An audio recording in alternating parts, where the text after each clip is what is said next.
Hello and welcome to another edition of Sunspots. My name's Evan Cooke, joined here by the head coach of the Sun, Ben Macauley, coming off a tough loss in the playoffs this past weekend to the Vancouver Island Raiders, 15-8. Of course, we'll talk a little bit about the game that just was, and wanted your thoughts on how it progressed, because my thoughts throughout the game were that we've seen the Sun start a little slow on offense at times this season, but at what point in the game this past weekend did you feel like this was something different where the offense just really wasn't coming and clicking together? Well, I think the biggest difference of what we did this game compared to what we've done all season long is turn the ball over. This is something we hadn't done. We'd been, plus 21 or plus 22 in the turnover category throughout the season, which is fantastic, which means you're going to win a lot of football games. And I think yesterday we had at least 6 turnovers off the top of my head that I can count. So when you do that, especially when you're in scoring range after you've marched down the field and then turn the ball over at a crucial time, game that you have a pretty good idea is going to be low scoring. We can't afford to have those turnovers. So just managing that a little bit would have made a big difference. But we made too many mistakes, and when we started playing well, we didn't quite have enough time on the clock to complete a comeback. So I thought the pieces were in place, and we clearly didn't do a good enough job of getting our guys ready to play a strong output offensively. Yeah, you talk about the defensive battle that it was, and I mean, in the past when you played this team, your group put up over 40 the first time, over 30 the second, but it really seemed like that was the big expectation yesterday, that the defenses would really reign during that game. Yeah, and that's it's pretty typical of the playoffs, and everyone clamps down a little bit more. You've got your 40-man set. All of your players, especially your skill players on offense, are doing more than one role on special teams, and so you're getting guys a little more bagged, so it lends itself to be a bit more of a defensive battle. That being said, we had opportunity to put up points and we didn't do it. So, those are the tough ones to look back on film and watch opportunity kind of slip through your hands.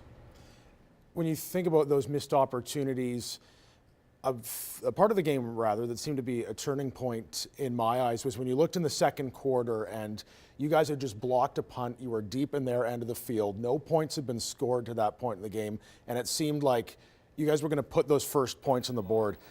An interception later, a fumbled punt later, and they're in your end putting up points. It seemed like that seemed to be a turning point in the game looking back. Yeah, it's really, taking 7 off of our board and putting 7 on theirs is a 14-point swing in a matter of a couple minutes, and it's not devastating. It's something you can overcome, but the key to overcoming it is making things happen, and we weren't able to do that until it was too late. We put a lot of time and effort into having a solid game plan, and it doesn't matter what you have on paper if you don't get it done on the field. Then we are where we are now, which is getting ready for next year. We've talked a lot over the course of the season about how strong the defense was for this team this year. Their play yesterday, they came out and seemed to put a very strong effort together. What did you like out of them and their effort yesterday? Yeah, they were great. We had great individual performances, but across the board we had guys, forcing LeBerge, who did a great job scrambling, but we were all over him, forcing him to make throws that were way off target.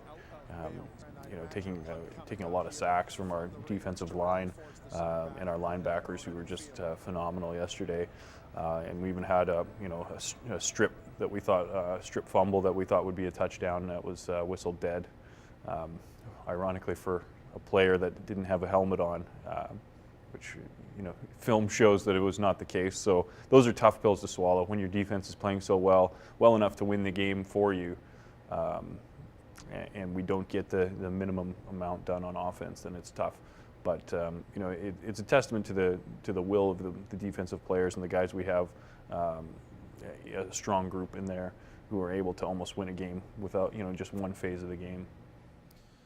Not to harp on officiating too much, but it was part of the story of the game yesterday, and the big play being later in the game when there was an opportunity of a partially blocked punt that was returned for a touchdown by Rashawn Simonides, and it gets pulled back because of a flag for running into the kicker.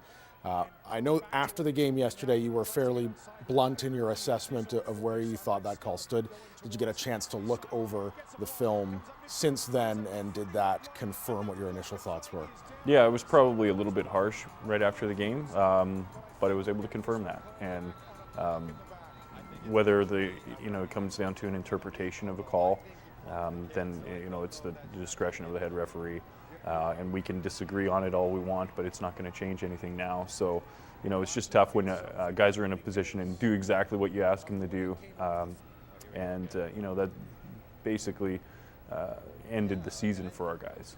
A heroic play by not just Rashawn returning it, but a number of blocks. Connor had touched a piece of that punt and then came back and made one of the big blocks to spring him for that touchdown. And to have that taken away is very tough to swallow. But if we hang the entire game on one play, then we're not looking at the right things. It was a number of things that led to us being in that situation to begin with. Would have been great to be here talking about an overtime win, but it's not the case.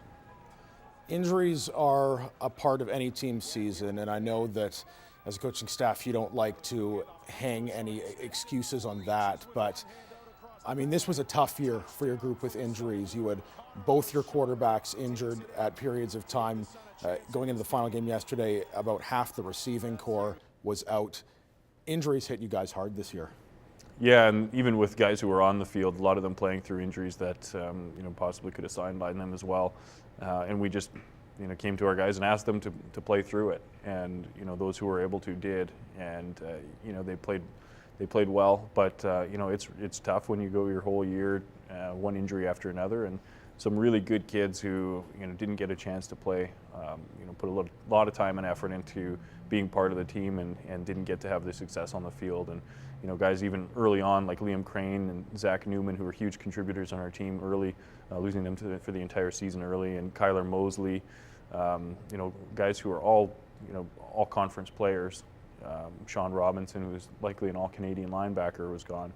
Connor Novak, another defensive lineman, gone for the season. So those things, they stack up and they're tough. And the good thing is it gave other guys a chance to play who might not normally get to play and develop some of our future talent. But definitely a hard thing to work through week after week.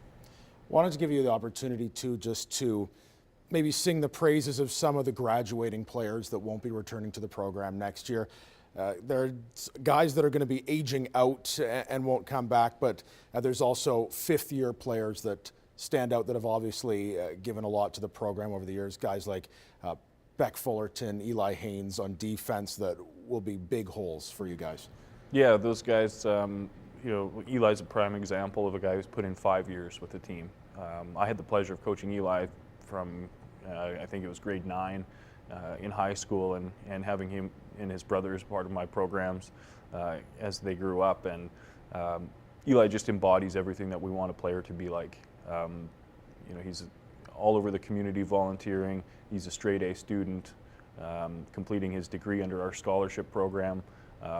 And this year he led the league in defensive points. So you couldn't ask for a better example of what we'd like our guys to be. And guys like Kent Lawrence and Carter Como, who's not here very long, but they're going to have opportunities to continue playing. Beck's already signed with Manitoba, and he's going to continue his career. And Liam Crane will likely continue at the CIS level.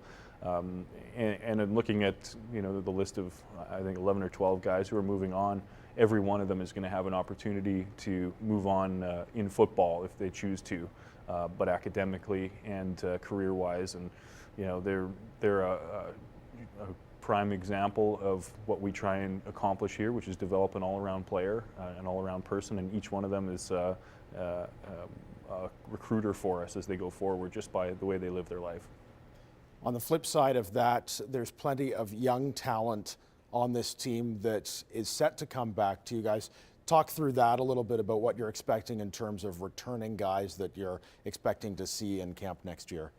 Well, one of the things we're going to do in the next week or two is sort of an exit interview process and just recap the season with our guys and try and look for a lot of the positives. It's tough to end on a sour note, but really only one team is not going to have that this year. And only one team in the country gets to have a really positive end to the season. But we're going to talk to each one of the guys, and there's a lot of them, about how their fit with the program is, about how the future looks for them, and some of those guys we know for sure. Other guys maybe testing the waters at the university level, or maybe it's time to find a better fit. So that's most of the guys we're more than welcome to have back. We're in good positions, or good shape in a lot of the positions on the field, but we need to do a little bit of work in other parts. As you can see, injuries pile up and depth can become an issue. So that's something we have to address. And it's too early to say where guys stand right now, but I have a good belief that the great young players that we've brought in the last couple of years will be sticking around for the long haul. At the end of every game, I know that one thing you do is you gather as a group on the field at the end of the game. And I mean, you don't have to say with exact specifics, but what was your message to the group yesterday when the emotions are obviously still high and you're coming off that heartbreaking loss? What do you say to the group in that moment as they gathered there? Well, first I had them take a look at the Raiders celebrating on our field, to remember that, for our young guys to remember that, because we're going to play them twice again next year, and probably run into them in the playoffs again. So we're going to have our chance at retribution. But second of all, to just really be aware of all the positives that happened and to be grateful for the opportunity. If you look around, we've got a coaching staff who puts in 40, 50, 60 hours a week. We've got support staff all over, and medical staff, and guys like yourself who volunteer their time to make our program what it is. And win or lose, that's something that not a lot of people get the opportunity to do. So a chance to be grateful and try and see the silver lining in things, and use it as a learning experience. And it's tough to do when you're upset over a loss, but I think the toughest thing is when people are dismissive of, better luck next year. When it's something that we hold very near and dear to our hearts, and our families suffer through the long hours and things like that. So, it's tough to be dismissive of it, but there is next year, and we get an opportunity to come back and play some more football, have some more fun, and make another run at a title. Last question for you was just about that family aspect, because I noticed after kind of all the dust had settled, I saw you over on the far track with your young son, and I wonder about you as a father and things like that football game getting put into perspective in moments like those. Yeah, and my son Glenn, he doesn't care whether we win or lose really at this point. He just wants to get the post-game burger, and that it does help you remember, yourself, why your childish passion for the game. That's early on I knew I loved the game of football, and a big part of it was just the experience and being around a team. And he comes with me from time to time to practice, and he's treated really well by the organization and by all the players, and it's an environment that I feel comfortable bringing him to, because we are so tight, and everyone's kind of looking out for each other. So for him to have that opportunity is great. At the end of the day, we win and lose. That's on my shoulders. It's not on his, but we get to build a lot of nice memories out of it as well, and all the coaches have their kids around, and it's great to see the young guys growing up in the game, and hopefully have some future football players or golfers there, maybe something a little safer. Well, that puts a wrap on Sunspots for the 2017 season. My name's Evan Cooke. Thanks to everybody both in front of and behind the camera. We'll talk to you in 2018.